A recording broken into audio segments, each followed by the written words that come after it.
प्रभु जी, मेरा एक प्रश्न है आपसे।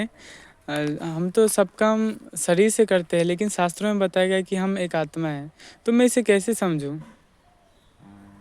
हरे कृष्ण। तो ऐसा एक्चुअली सिर्फ तुम्हारा प्रश्न नहीं है, ऐसे बहुत सारे भक्तों या बहुत सारे व्यक्तियों ने प्रश्न पूछते हैं कि जी हम देख रहे हैं, हम शरीर से सब कुछ कर रहे हैं, आत्मा को नहीं देख रहे। मतलब हम सोचते हैं शरीर ही सब कुछ है। तो ऐसे शास्त्र में इसके बारे में अलग अलग शास्त्र में, जैसे भगवद गीता में जो सांख्य योग है, उसमें आत्मा के बारे में बहुत डिटेल्सली बताया गया है। तो हम लोग को उसको भी पढ़ना चाहिए। और शिला प्रभुपाद बहुत अच्छा है समझाया। तो चलिए हम एक उदाहरण के तरफ से हम जान सकते हैं जहाँ हम आत्मा या शरीर है। जैसे तो एक बार एक छोटा बच्चा था। तो छोटा बच्चा उनको वो बाजार में जा रहे थे। उनको जो नानी थे वो सोया हुआ था। तो नानी के लिए पान खरीदने के लिए जा रहे थे। तो जब पान खरीद के लेके वो आने के टाइम में कोई व्यक्ति जाके बोला, नहीं तुम्हारा नानी चल बचा है, तुम्हारा नानी स्वर्ग प्राप्त हो गया, तुम्हारा नानी चला गया।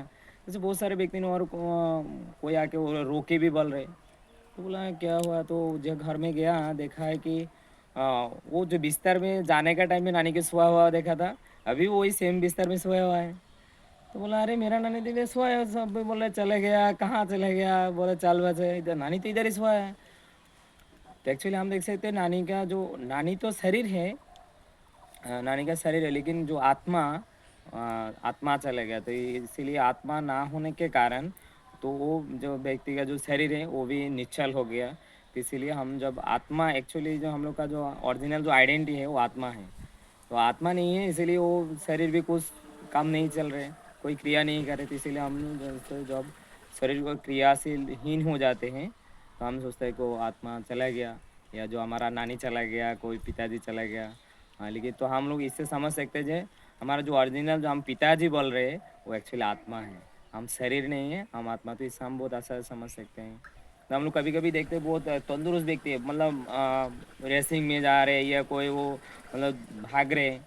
तो ऐसा करते हैं तो यंग जन बॉडी है, अच्छा देखने में बहुत तंदुरुस्त सब कुछ है उनका बॉडी में, आँखें नाकें सारे हाथ पैर सब कुछ होने के बाद भी हम लोग बोलते हैं वो मर गया। तो कैसे मर गया?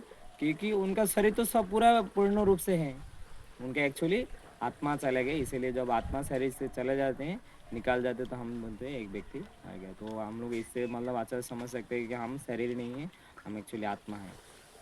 हरे कृष्ण।